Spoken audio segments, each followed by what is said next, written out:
Hey guys, and welcome back to this channel. In this video I will be showing you guys how you can create a bouncy effect on TikTok. So make sure you have your clip selected, press next and go to effects, and then you are going to go to time and choose repeat first.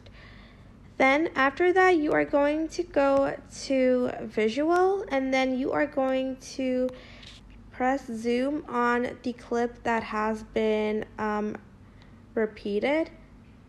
So hold down to apply effect. Oops, sorry.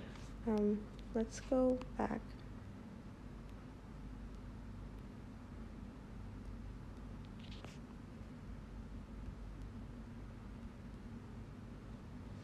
And then once you're done, you're just going to press save.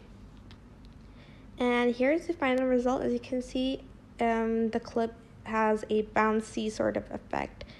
And that is basically it. It is super simple, but I do hope this tutorial was helpful for you guys. Don't forget to like, comment, share, and also subscribe to this channel if you haven't done that. If you have any questions, just leave it in the comment section down below, and I will try my best to answer them all. Thank you so much for watching. Bye!